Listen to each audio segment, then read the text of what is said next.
शहबाज शरीफ ने पहले ही दिन वजीर-ए-आज़म ऑफिस के अमले को झटका इस वक्त लगाया जब वो अपनी जिम्मेदारियां संभालने सुबह 8 बजे ही दफ्तर पहुंच गए।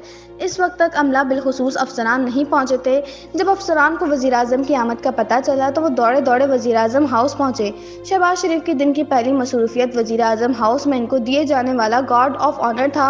इनका वजीर-ए-आज़म ऑफिस के अमले से तारुफ कराया गया, जिसके बाद शहबाज शरीफ वजीर-ए-आज़म ऑफिस पहुंच गए और बाज़ाब्ता जिम्मेदारियों की अंजामदही शुरू कर दी।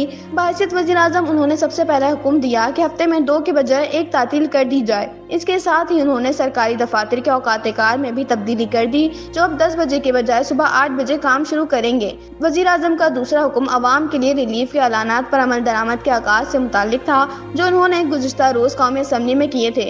वज़ीर-ए-आज़म ने रमज़ान अल मुबारक के दौरान सस्ते बाजारों में मयारी और कम दाम पर अशिया की फराहमी यकीनी बनाने का हुक्म दिया और रमज़ान बाजारों की सख्त मॉनिटरिंग यकीनी बनाने की हिदायत की।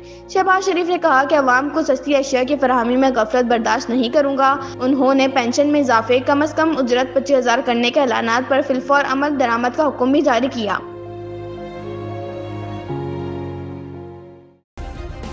सब्सक्राइब करें और बेल दबाएं ताकि कोई खबर रह न जाए।